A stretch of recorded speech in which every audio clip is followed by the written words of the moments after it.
Students, बेटा हमने कल जो है वो हम कर चुके थे, किसके बारे में पढ़ा था हमने?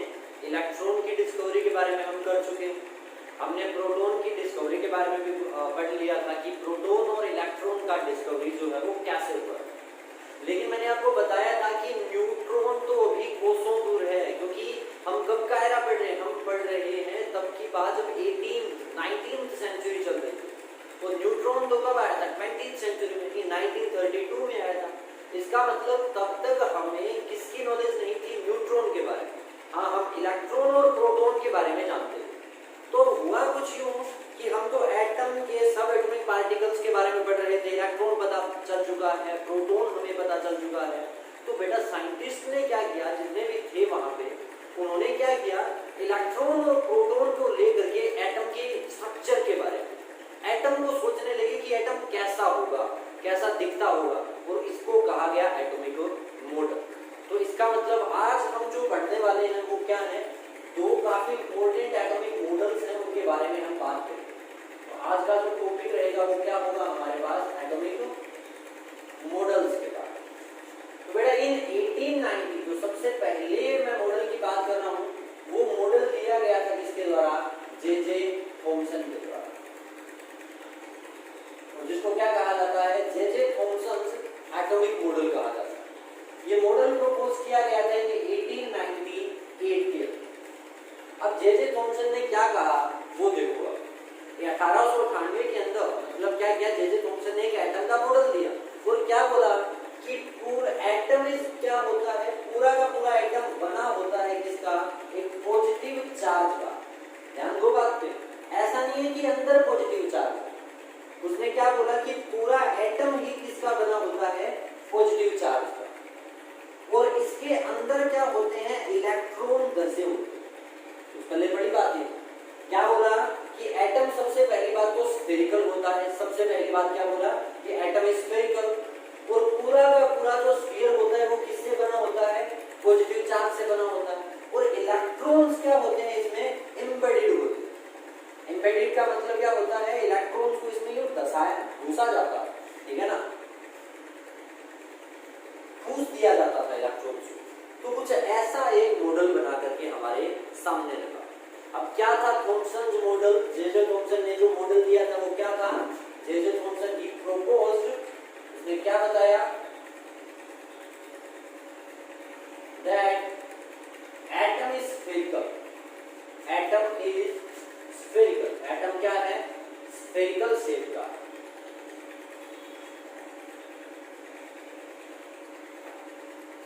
क्लियर बात है कि एटम क्या होता है? एक स्फेरिकल शेप का होता है। And the sphere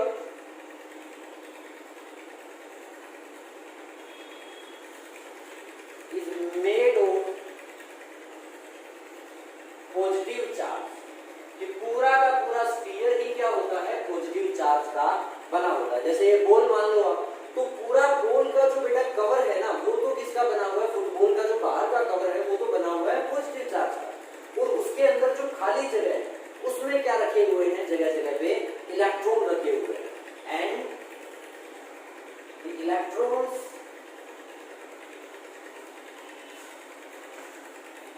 the electrons are embedded in it.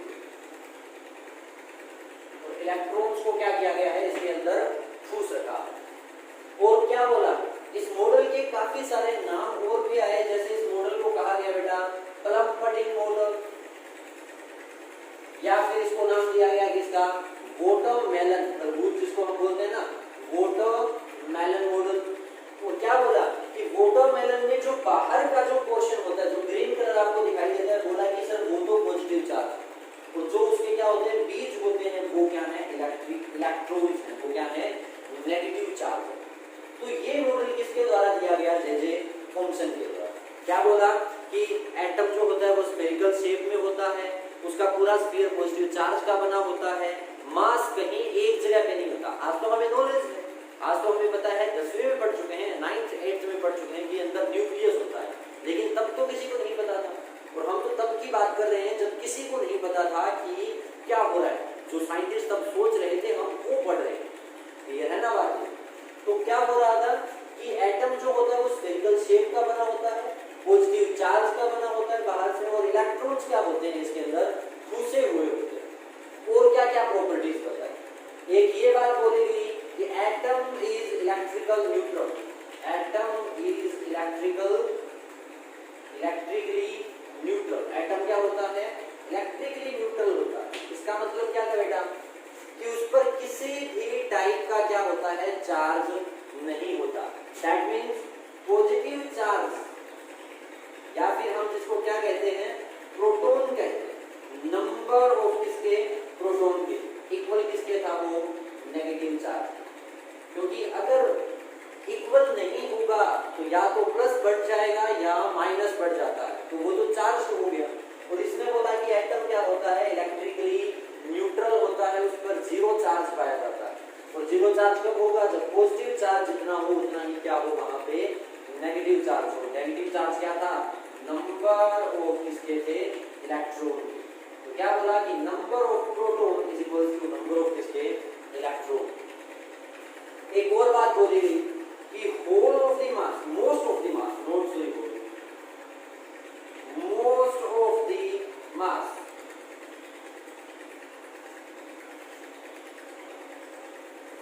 is uniformly distributed, is uniformly distributed in atom।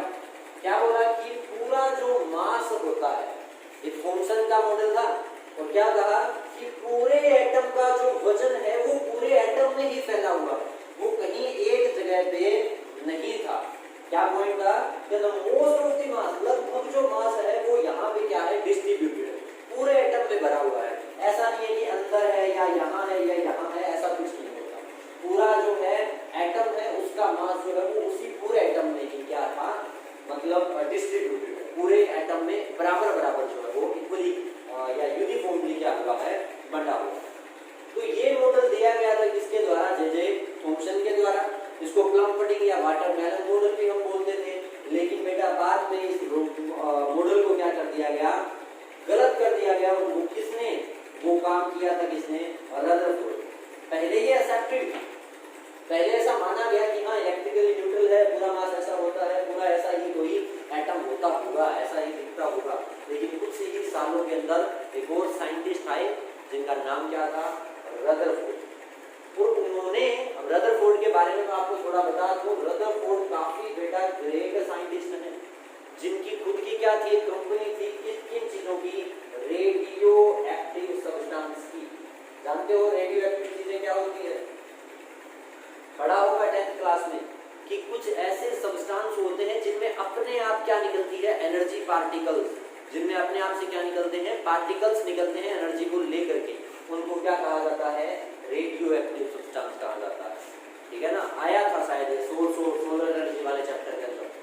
तो क्या होता है रेडियो एक्टिव सब्सटेंस, वो तो मैंने बता दिया। तो इनकी कंपनी थी जो रेडियो एक्टिव सब्सटेंस के बारे में पढ़ रही थी, उन पर रिसर्च कर रही थी। इनके दो क्या थे, स्टूडेंट और थे, मतलब इनके जिन्होंने रदरफोर्ड का जो मॉडल बनाया, जिसको हम क्या बोलते हैं, अल्फा स्कैटरिंग एक्सपेरिमेंट कहते हैं। अभी मैं आपको जो नेक्स्ट बताने वाला हूँ, दो क्या थे इनके स्टूडेंट थे, वो और एक ये खुद। इन्होंने मिल करके क्या किया, इन्होंने एक मॉडल क्रिएट किया, एक एक्सपेरिमेंट बनाया, और उस एक्सपेरिमेंट के बेसिस पे एक मॉडल बनाया जिसको रदरफोर्ड मॉडल कहा जाता है। तो बेटा मानो ये रदरफोर्ड मॉडल इवोल्यूशन था एट दैट टाइम में। मतलब इतनी बातें इसमें बता दी गई, बहुत सारी बातों पे हमें विश्वास भी हो गया जो क्या थी हमें गलत लगती थी। किसके केस में, थॉमसन के केस में। थॉमसन ने जो क्या दिया था, हमें मॉडल बना करके दिया था पॉजिटिव और नेगेटिव चार्ज के बारे में। क्लियर। यहाँ एक और बात कही गई कि पॉजिटिव चार्ज और नेगेटिव चार्ज जो होता है, इनके बीच में क्या लगती है, फोर्स लगती है, जिसे हम क्या कहते हैं, इलेक्ट्रोस्टैटिक फोर्स कहते हैं। आगे लिख दूंगा मैं, जल्दी आपको रदरफोर्ड मॉडल करवाऊंगा। क्योंकि पॉजिटिव नेगेटिव चार्ज के बीच में लगने वाली फोर्स को हम क्या कहेंगे, हम उसको नाम देंगे किसका, इलेक्ट्रोस्टैटिक फोर्स का। और ये बात किसके द्वारा बताई गई थी, मैक्सवेल साइंटिस्ट के द्वारा। पूरी 11th क्लास की फिजिक्स, 12th क्लास की फिजिक्स हाफ किस पर डिपेंडेंट है, मैक्सवेल की थ्योरी पे। केमिस्ट्री के भी बहुत सारे ऐसे पार्ट हैं जो मैक्सवेल की, क्योंकि मैक्सवेल ने बताया था बेटा करंट के बारे में, मैक्सवेल ने बताया था मैग्नेटिज्म के बारे में,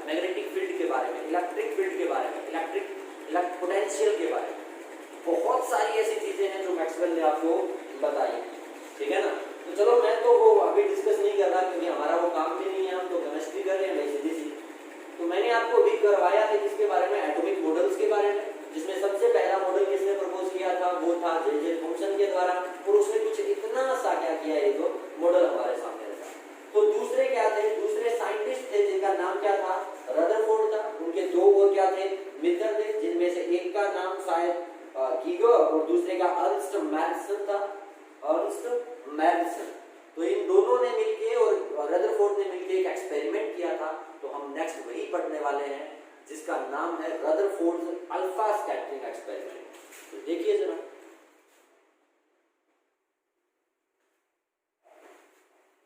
तो बेटा जो नेक्स्ट सेकंड जो मॉडल है, मैंने क्या बताया था अभी, वो है हमारे पास रदरफोर्ड्स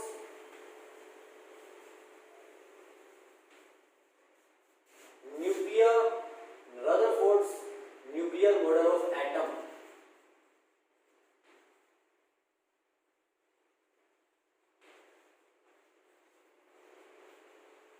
और यहां मैं अगर ये लिखूं कि डिस्कवरी ऑफ न्यूक्लियस, तो गलत नहीं होगा।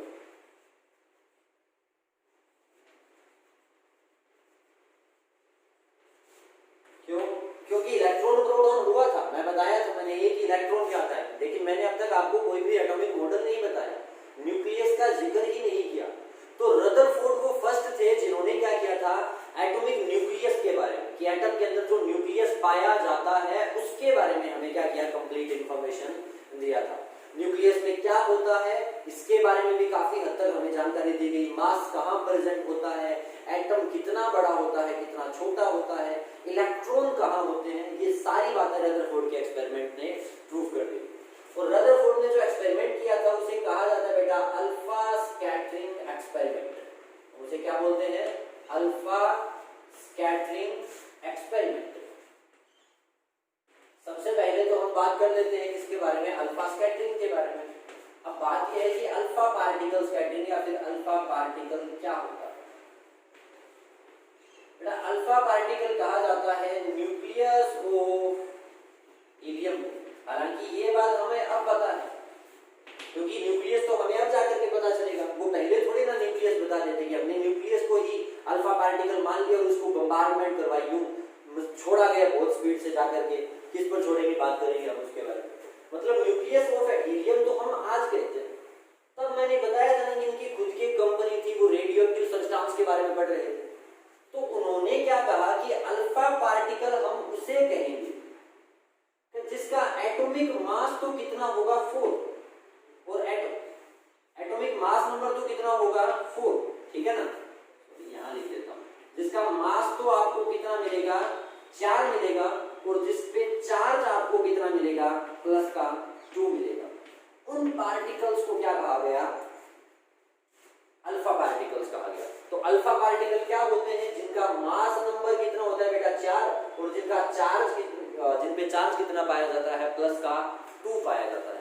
अब तो आप जान गए हो कि हीलियम को क्यों कहते हैं, हीलियम के न्यूक्लियस को क्यों कहते हैं, क्योंकि हीलियम का एटॉमिक नंबर कितना होता है 4 होता है, इलेक्ट्रॉन कितने 2, प्रोटॉन भी कितने 2, न्यूट्रॉन भी कितने 2, तभी तो मास नंबर कितना 4, सॉरी एटॉमिक नंबर कितना होता है 2 होता है, और इसका मास नंबर कितना होता है 4, जो न्यूट्रॉन और प्रोटॉन से मिलकर के बनता है according to 10th class. Clear बात है। अब उसने बोला न्यूक्लियस ऑफ हीलियम आपको यूज करना है, मतलब वहां न्यूक्लियस की अगर मैं बात करूं तो न्यूक्लियस में तो सिर्फ क्या है, तो प्रोटॉन, 2 प्रोटॉन है, तो चार्ज कितना आएगा प्लस का 2 आएगा। तो अल्फा पार्टिकल किसे कहा गया, हीलियम के न्यूक्लियस को, या उन सभी पार्टिकल्स को जिन पे चार्ज क्या पाया जाता है प्लस का 2, और जिनका मास कितना होता है 4 यूनिट होता है, 4 एटॉमिक मास यूनिट के होता है।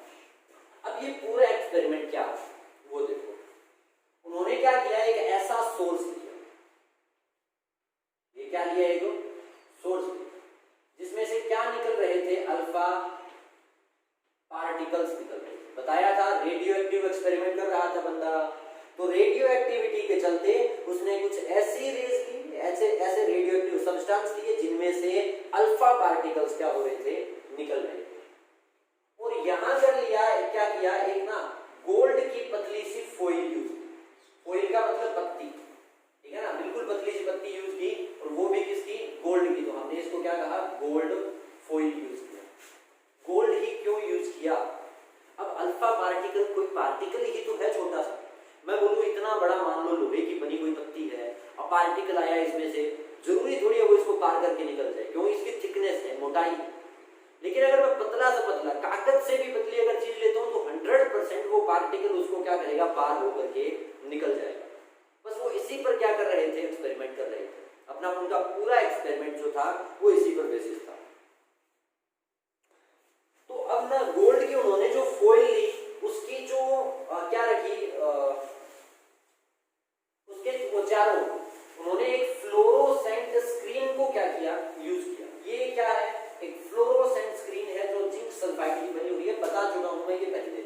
ये क्या करती है कि जब भी इसके ऊपर पार्टिकल्स आकर के टकराते हैं तो ये व्हाइट स्पॉट लाइट क्या करती है, प्रोड्यूस करती है, चमक क्या करती है वहां पे, प्रोड्यूस करती है। और यहां पर बेटा ना एक स्लिट यूज करती है। स्लिट क्या थी, वो जो इसमें से आने वाली पार्टिकल्स तो क्या थे, कुछ इस प्रकार से कैसे भी थे, लेकिन स्लिट वो थी जिसमें बिल्कुल स्मॉल सा क्या था, एक पोर्शन था, ये बनी हुई थी किसकी, लेड की बनी हुई थी, जो क्या कर रही थी, अल्फा पार्टिकल्स को एब्जॉर्ब कर लेती है, एक्स्ट्रा आने वाले पार्टिकल्स को सोख लेती है। सिर्फ किनको जाने देती है, जितना ये गैप था इसमें से पार्टिकल्स जाकर के किससे टकराए, गोल्ड फॉइल से टकराए। क्लियर बात है। अब ये क्या था, एक्सपेरिमेंट था। एक्सपेरिमेंट क्या है, अल्फा पार्टिकल्स की बम्बार्डमेंट करवानी है, यूं गोलाबारी करवानी है। किस पर करवानी है, गोल्ड फॉइल के ऊपर करवानी है। और सामने क्या रखना है, एक जिंक सल्फाइड की स्क्रीन को रखना है, बस इतना था। तो उन्होंने क्या देखा कि कुछ जो लाइट तो है वो यहाँ, ज्यादा लाइट तो यहाँ आपको दिखाई दे, इस जगह थोड़ी बहुत लाइट यहाँ पे, क्लियर। और बहुत कम ऐसी थी जो जा करके वहां से टकरा तो रही थी, लेकिन क्या कर रही थी, बाउंस बैक रेज आ रही थी। कुछ अल्फा पार्टिकल ऐसे भी थे। दोबारा समझो, उसने क्या किया, यहाँ पे सोने की पत्ती ली, यहाँ से क्या किया, अल्फा पार्टिकल्स को यूं बहुत स्पीड से जाने दिया, अल्फा पार्टिकल इससे टकराए, बिल्कुल पतली सी पत्ती थी, कुछ इसमें से बाहर निकल गए, कुछ निकल करके थोड़े से एंगल से निकल हट गए, और कुछ क्या हो गए, बाउंस बैक आ गए, टकरा करके ही क्या गए, वापिस आ गए। ये तीन चीजें उन्होंने क्या देखी, एक्सपेरिमेंटली नोट, एक्सपेरिमेंटली उन्होंने क्या किया, ऑब्जर्व किया। मतलब पहले उन्होंने ऑब्जर्वेशन ली कि जो मैं एक्सपेरिमेंट कर रहा हूं इसमें हो क्या रहा। तो पहले मैं एक्सपेरिमेंट के बारे में बता देता हूं। अल्फा स्कैटरिंग एक्सपेरिमेंट क्या था। अल्फा स्कैटरिंग एक्सपेरिमेंट में क्या होता है बेटा, अल्फा पार्टिकल, ये लिखा हुआ, यहीं से स्टार्ट करता हूं। Alpha particles are bombarded on a thin gold foil, एक पतली सी सोने की पत्ती के ऊपर क्या किया उन्होंने, अल्फा पार्टिकल्स की बम्बार्डमेंट करवाई। क्लियर, फ्रॉम ए सोर्स, कहां से लिए थे वो, एक सोर्स से लिए थे। एज शोन इन फिगर, जैसा कि आपको इस फिगर के अंदर दिखा के रखा है, पूरा सिस्टम कुछ इस प्रकार का, ठीक है ना। सामने क्या रखी, एक जिंक सल्फाइड की स्क्रीन, जिसको हम फ्लोरोसेंट स्क्रीन कहते हैं, and used A fluorescent screen, in front. सामने क्या की उन्होंने, एक फ्लोरोसेंट स्क्रीन को क्या किया, यूज किया। तो बेटा ये तो वो था एक्सपेरिमेंट जो क्या कर रहे थे उन्होंने करके देख, मतलब जो सेटअप उन्होंने लगाया। तो सबसे पहला क्या किया उन्होंने, ऑब्जर्वेशन, मतलब देख रहे थे कि वो क्या रहा है। तो सबसे पहला काम मैं क्या बता रहा हूं आपको, ऑब्जर्वेशन, ऑब्जर्व क्या किया। पहली चीज क्या देखी कि बहुत सारे अल्फा पार्टिकल ऐसे थे, बहुत सारी रेज ऐसी थी। अल्फा पार्टिकल्स से बनने वाली रेज को क्या कहा जाता है, अल्फा रेज कहा जाता है। तो बहुत सारी अल्फा रेज ऐसी थी जो बिना डिफ्लेक्ट हुए ही क्या हो गई, सीधी निकल गई। क्या लिखूंगा मैं इसमें कि most of the rays, rays कौन सी है बेटा, most of the alpha rays, alpha rays pass निकल गई, कैसे, अनडिफ्लेक्टेड, बिना क्या हुए, डिफ्लेक्ट हुए, उसमें से बिना कहीं मुड़े, बिना कहीं वापिस आए, क्या हो गई, उसमें से निकल चुकी। सेकंड क्या देखा उन्होंने कि थोड़ी बहुत ऐसी रेज हैं, अब यहां तो पता चल सकता है, जैसे ये काउंट कर लेगा, 300 यहां थी, 70 यहां थी, 370 5 कहाँ गई या 1 कहाँ गई, वो तो हो सकता है। दैट मीन्स 100% को क्या आई है, इस रीजन से तो बाहर आई है, तो बाउंस बैक आई है, चाहे वो यूं ही ना आई, क्यों ना आई हो, ऐसे ही टकरा करके। वैसे स्पॉटलाइट तो वहां भी आपको दिख जाएगा, उसके अंदर अल्फा पार्टिकल्स के बेस में कुछ किया हुआ, इतना मतलब डिटेल्ड उसमें नहीं बताया गया, ठीक है ना। सेकंड क्या था कि most of the alpha rays passed under undeflected, और क्या थी, some alpha rays deflected by small angle, कि कुछ ऐसी रेज थी जो स्मॉल एंगल से क्या हुई थी, डिफ्लेक्ट हुई। क्लियर। और तीसरा क्या बोला, वेरी फ्यू, बहुत कम ऐसी रेज थी, मतलब 1 आउट ऑफ 20,000, 20,000 में से क्या थी, एक ऐसी थी विच बाउंस्ड बैक, जो क्या आई थी, टकरा करके वापस आई, विच बाउंस्ड बैक। क्लियर बेटा बात है कि बहुत सारी रेज ऐसी थी जो सीधी ही बिना डिफ्लेक्शन के निकल गई। अब थॉमसन की बात सोचो, थॉमसन ने क्या बोला था कि सर हमारा मॉडल ऐसा होता है, पॉजिटिव चार्ज ऐसा होता है, इलेक्ट्रॉन इसके अंदर होते हैं, कुछ ऐसा ही तो था थॉमसन का मॉडल। और यहाँ गौर करो आप, अल्फा पार्टिकल कौन से चार्ज होते हैं, पॉजिटिव चार्ज, पॉजिटिव में क्या होता है, रिपल्सन होता है। तो अगर थॉमसन का मॉडल सही था तो यहाँ से आने वाला पॉजिटिव चार्ज तो सोने का जो गोल्ड की क्या थी, फॉइल थी, उसमें भी तो एटम है, उस एटम्स में से पास ही नहीं होना था, क्योंकि चारों तरफ तो पॉजिटिव चार्ज है, पॉजिटिव है तो रिपल्सन करेगा, या तो पास नहीं होगा, या स्पीड बहुत ज्यादा है तो 100% वो रास्ता तो अपना बदल ही देगा, सीधा तो नहीं जाएगा। ऐसा तो आप सोच सकते हो बात कि सर अगर सामने पॉजिटिव चार्ज है तो पॉजिटिव को पॉजिटिव कैसे पार करके जाएगा। तो मतलब एक तो बात जो थी ना कि पॉजिटिव चार्ज यूनिफॉर्मली डिस्ट्रीब्यूटेड होता है, वो यही गलत हो गई थी थॉमसन की। क्लियर, समझ गए बात है। चलिए ठीक है, तो हम देखते हैं कि किसने, रदरफोर्ड ने ये जो 3 ऑब्जर्वेशन ली थी कि निकल चुकी थी लगभग, थोड़े बहुत एंगल से डिफ्लेक्ट हुई थी और एक आध वापस भी आई थी, इन तीनों का उसने क्या यूज किया और क्या हमें कंक्लूजन दिया। तो जो अगले पॉइंट्स हैं वो क्या है, रदरफोर्ड के इस मॉडल के कंक्लूजन है। मैं इस पूरे फॉर्मेशन को मतलब रफ कर रहा हूं, तो आप देख लो यहाँ तक दिख रहा है कि आपको ये, हाँ ठीक है, ये तो इतना मैं रफ कर रहा हूँ, आप इतना देखिए, इसको नोट डाउन कीजिए। तो चलिए मैं आपको आगे बताता हूँ कि कौन से वो 3 कंक्लूजन रदरफोर्ड ने निकाले थे, किसका यूज करके, अपने इन एक्सपेरिमेंट्स का यूज करके। तो चलिए आगे।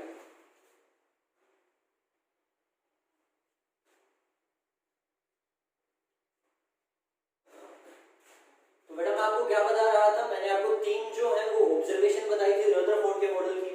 अब हम बात करने वाले हैं किसके बारे में, कंक्लूजन के बारे में। उन 3 चीजों को देख करके रदरफोर्ड और उसके जो बेटा क्या थे, वो स्टूडेंट थे आपके जैसे, उन्होंने क्या सोचा, ठीक है ना। तो क्या उन्होंने क्या किया, कंक्लूड किया, क्या उन्होंने सोच करके बताया कि हाँ ऐसा होना चाहिए।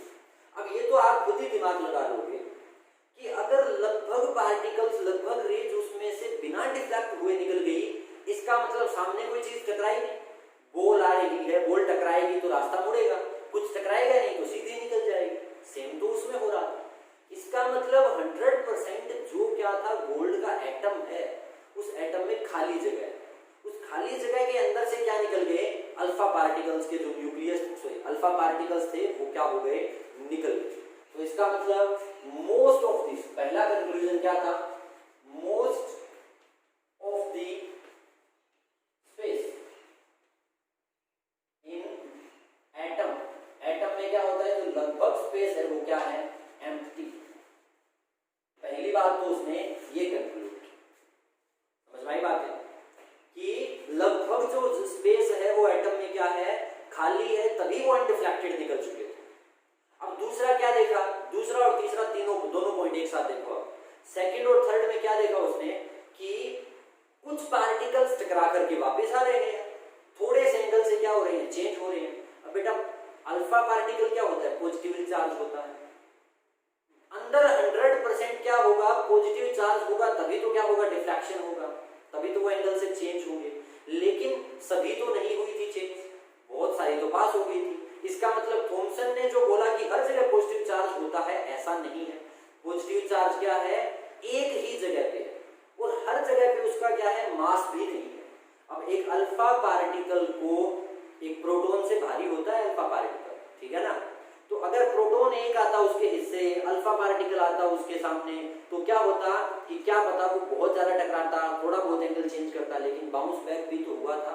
दोबारा सुनो बात को, अगर अंदर हल्की चीज है और इधर से पार्टिकल आ रहा है अल्फा जो भारी है, अगर ये हल्का होता तो कोई पार्टिकल क्या होता, एंगल से तो मुड़ जाता, क्योंकि पॉजिटिव पॉजिटिव टकराते, थोड़े से डिफ्लेक्ट तो हो जाते, लेकिन कोई वापस नहीं आ पाता। इसका मतलब कि 100% अंदर पॉजिटिव चार्ज जो है वो भारी भी है। तो भारी कैसे हो सकता है, हैवी कैसे हो सकता है, क्यों नहीं हो सकता। पूरा पॉजिटिव चार्ज एक जगह ले आओ, अगर एक ही जगह पे होगा तो सारा मास क्या होगा, एक ही जगह, तो वजन भी हो गया, मास भी है, पॉजिटिव चार्ज भी है, डिफ्लेक्शन भी हो सकता है और वो पार्टिकल टकरा करके वापस भी जा सकता है। तो इसका मतलब क्या है कि सेकंड पॉइंट से उन्होंने क्या सोचा, दिमाग देखो उन बंदों का, क्या कंक्लूजन निकाल लिया उन्होंने। और एक तो मैं बड़ी इंटरेस्टिंग बात बताऊंगा आपको इसके अंदर, तो आप भी सोचना कि कैसे करेगा वो, कैसे सोचा होगा उन्होंने। क्या बता रहा था मैं कि कुछ जो रेज थी वो डिफ्लेक्टेड हुई थी, some positively charge, some alpha rays, I should write that some alpha rays, alpha particles are positively charged, alpha particles are positively charged, alpha particles क्या होते हैं, पॉजिटिव चार्ज के होते हैं। सम ऑफ अल्फा पार्टिकल्स लिखना पड़ेगा ना भाई,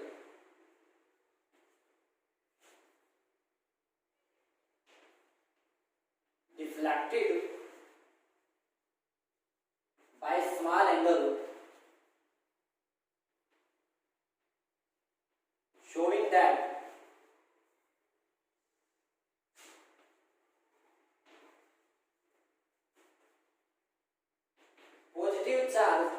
positive charge in atom is not uniformly distributed,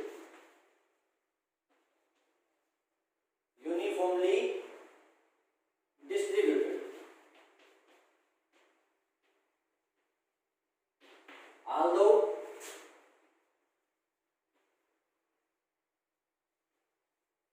concentrated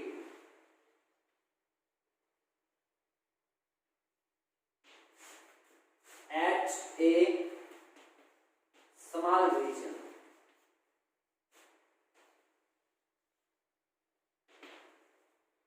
with mass, with most of mass,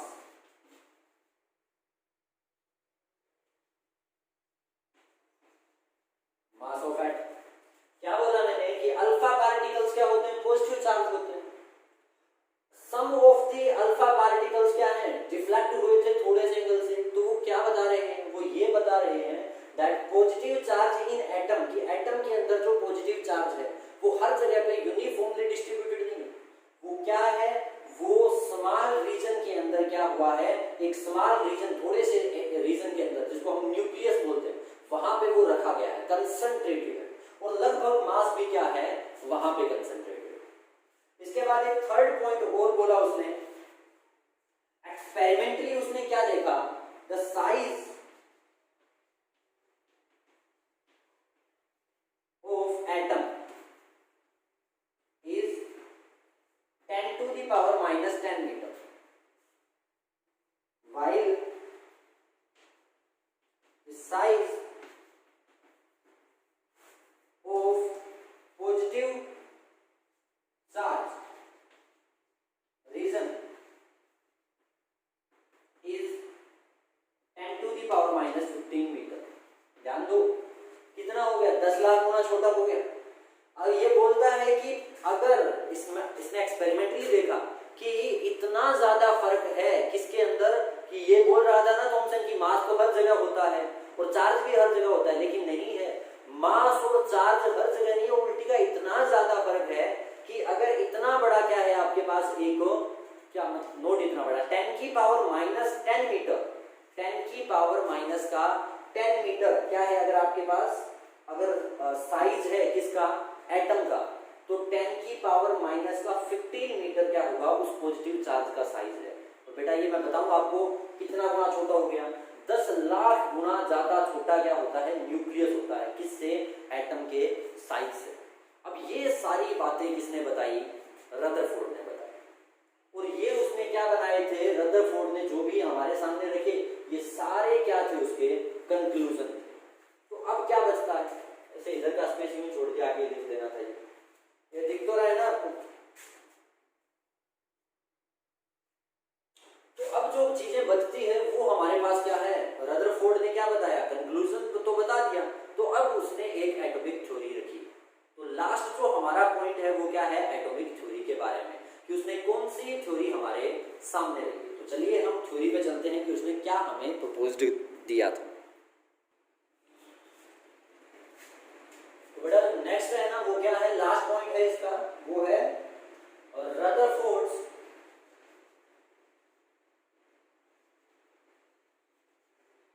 atomic model. Rutherford ने क्या किया था, जो एटॉमिक मॉडल दिया था, ये हमारे पास क्या है उसका लास्ट पॉइंट है, ठीक है। तो सबसे पहला उसने बात क्या बोला कि mass the positive charge and mass of atom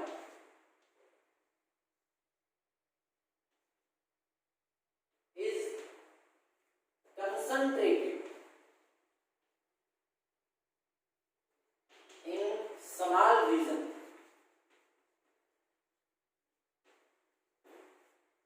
called nucleus। क्या कहा कि लगभग जो मास है किसका, लगभग जो मास है किसका पॉजिटिव चार्ज जो है, और जितना मास है ना पूरे एटम का वो क्या होता है मास of atom is most of the mass,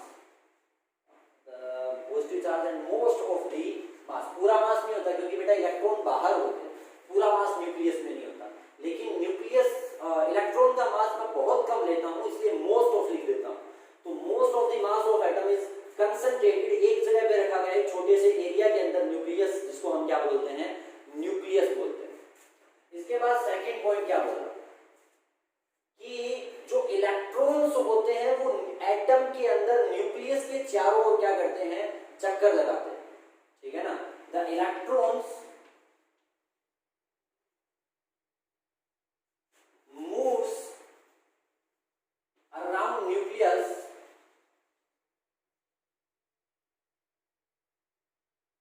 in circular path.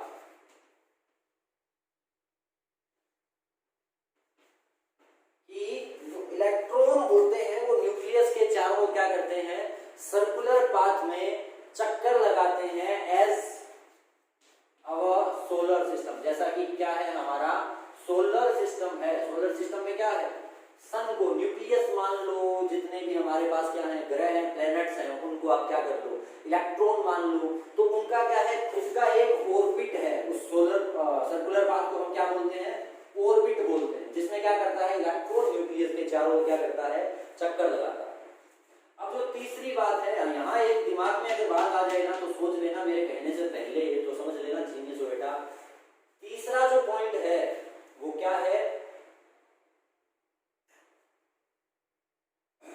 there is a force, there is a electrostatic force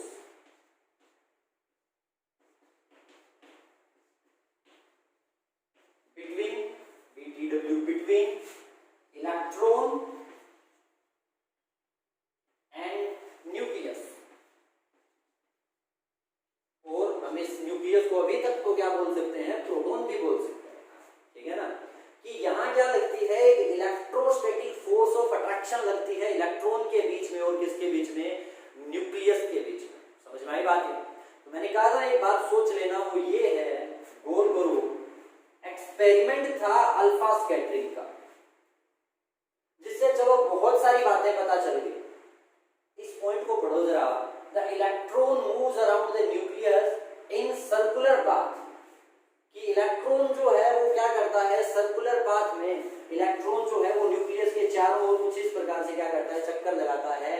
बेटा कोई अल्फा स्कैटरिंग एक्सपेरिमेंट करके पार्टिकल्स को टकरा करके कैसे बता सकता है कि इलेक्ट्रॉन्स बाहर घूमता है?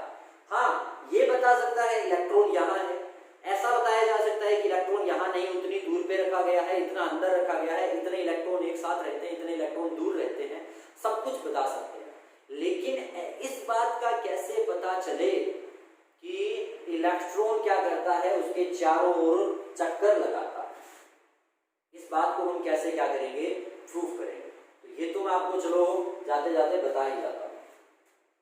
सोलर सिस्टम में क्या है, सोलर सिस्टम में ये है कि ये ना हमारा क्या है, मतलब सन है, अर्थ मान लो ये है, ये इसके चारों ओर कुछ क्या करती है, एक राउंड है ना, सर्कुलर ऑर्बिट के अंदर क्या करती है, पाथ के अंदर क्या करती है, चक्कर लगाती है। तो इसका मतलब ये कि इन दोनों के बीच में भी तो एक फोर्स लगती है जिसको हम ग्रेविटेशनल फोर्स कहते हैं। अगर ये न्यूक्लियस है, ये इलेक्ट्रॉन है, तो इनके बीच में भी क्या लगती है, एक इलेक्ट्रोस्टैटिक क्या लगती है, फोर्स लगती है। क्या ये बात क्लियर है कि नहीं? तो अपना गौर करो, ये बेटा न्यूक्लियस जिसपे चार्ज पॉजिटिव, इसके चारों तरफ ये एक इलेक्ट्रॉन ना चक्कर लगा रहा था। ये बात कहां से सोची, मैं ये बता रहा हूं आपको। चक्कर नहीं लगा रहा, इलेक्ट्रॉन रुका हुआ है, ऐसा मैंने मान लिया। तो मैं क्या देखता हूं कि इलेक्ट्रॉन किसको अपनी ओर खींचेगा, प्रोटॉन को अपनी तरफ क्या करेगा, अट्रैक्ट करेगा, करेगा कि नहीं करेगा? और अगर इलेक्ट्रॉन अपनी तरफ अट्रैक्ट करेगा और वो चल नहीं रहा है, कुछ नहीं कर रहा है, और हमें पता उनके बीच में क्या लग रही है, एक फोर्स भी लग रही है, इसके पास एक एनर्जी भी है, इसके पास एक फोर्स है, तो एनर्जी तो होगी, 100% होगी। तो इसका मतलब ये कि वो इलेक्ट्रॉन तो फिर कहां आ जाएगा, अंदर आ जाएगा, क्योंकि पॉजिटिव क्या कर लेगा, उसको खींच लेगा इलेक्ट्रॉन को, तो वो तो न्यूक्लियस के अंदर घुस जाएगा, वो तो एटम ही फट जाएगा, पूरा ब्लास्ट और डिस्ट्रॉय हो जाएगा एटम। लेकिन ऐसा तो नहीं होता, एटम तो क्या होता है, स्टेबल होता है। मैक्सवेल का मैंने बताया था ना, रदरफोर्ड की दो कमियां हैं, दोनों कमियों को मैक्सवेल और एक और, वो दोनों मिलकर के दूर करेंगे। जो ड्रॉबैक्स है ना, वो आपको कल बताऊंगा, अभी तो काफी लेट है, इस वीडियो भी बड़ी है थोड़ी। तो क्या है कि जो इलेक्ट्रॉन है उनके बीच में जो इलेक्ट्रोस्टैटिक फोर्स लगती है, उसके कारण तो क्या हो जाना था, इलेक्ट्रॉन को अंदर आ जाना था। लेकिन इलेक्ट्रॉन तो अंदर नहीं आता, क्योंकि मुझे पता है एटम होता है। अगर एक भी इलेक्ट्रॉन अंदर आ गया तो एटम तो किसी चीज का नहीं रहेगा दुनिया में, तो एटम तो होते हैं, तो इसका मतलब एटम में इलेक्ट्रॉन तो न्यूक्लियस में आकर के घुसता नहीं है अंदर आकर के। तो ऐसा क्या हो, वो क्या करेगा, इस फोर्स का यूज करेगा, क्योंकि अगर वो इस फोर्स का यूज नहीं करेगा तब तक क्या होगा, वो अंदर की तरफ आएगा, और वो इस फोर्स का यूज क्या करेगा, रोटेशन के अंदर करेगा, घूमने में क्या कर देगा, इस एनर्जी को यूज करेगा। समझ में आई बात, कुछ पहले बड़ी बात। लेकिन यहां भी पंगा आएगा, यहां कौन घुस जाएगा, मैक्सवेल। क्या बोलेगा कि भाई साहब अगर ये चल रहा है तो एनर्जी जाएगी, और एनर्जी जाएगी, और एनर्जी जाएगी, और कम होगी, पास में आएगा, फिर अंदर घुस जाएगा, तो छापा तो नहीं रहेगा। इलेक्ट्रॉन पहले खड़ा अंदर आ रहा था, घूम करके अंदर आ रहा है, तो इस बात को कौन बताएगा, मैक्सवेल बताएगा। लेकिन मैं बता दूं आपको, मतलब बताए ये एटम सही था, इलेक्ट्रॉन रिवॉल्यूशन करते हैं। सोचो कितनी बड़ी बात बता दी थी उसने क्या बोला था कि उस इलेक्ट्रोस्टैटिक फोर्स को कंकर करने के लिए, उससे उभरने के लिए इलेक्ट्रॉन क्या करेगा, रिवॉल्यूशन करेगा। ठीक है ना, क्योंकि ऐसा ही तो है सेंट्रीपिटल फोर्स, जिसको अब जो धरती है वो क्या क्यों नहीं आती सन के अंदर, क्योंकि ग्रेविटेशनल पुल के साथ साथ सेंट्रीपिटल फोर्स भी लगती है, जो क्या करते हैं, उसको बाहर घूमते हुए रखती है। ठीक है ना। तो बेटा आज की क्लास में तो बस इतना ही, बाकी हम करेंगे हमारी कल की क्लास में। तो आज के लिए थैंक यू। जो मैंने आपको करवाया है आज, एटॉमिक मॉडल्स के बारे में बताया है, थॉमसन और रदरफोर्ड, दोनों को बड़े ध्यान से पढ़ लेना। रदरफोर्ड की ड्रॉबैक्स के बारे में पढ़ेंगे, और फिर एक बंदा जिसका नाम है नील्स बोहर, ठीक है ना, Planck's quantum theory, that means की प्लैंक्स जिनका नाम था मैक्स प्लैंक्स, और एक आएगा मैक्सवेल। तीनों बंदे अब क्या करेंगे, एटम के ऊपर तो जुटी जाएंगे बहुत बुरी तरह से। इलेक्ट्रॉन के बारे में पता चला लिया, प्रोटॉन का पता लग गया, लेकिन बात है एटॉमिक मॉडल की, तो पता लगा के रहेंगे। और अभी न्यूट्रॉन भी तो बाकी है, उसको भी तो समझना है, उसकी जरूरत आएगी 5-10 साल में, क्योंकि 1898 की बात है, 1932 में आएगी, 1919 में मॉडल आया था रदरफोर्ड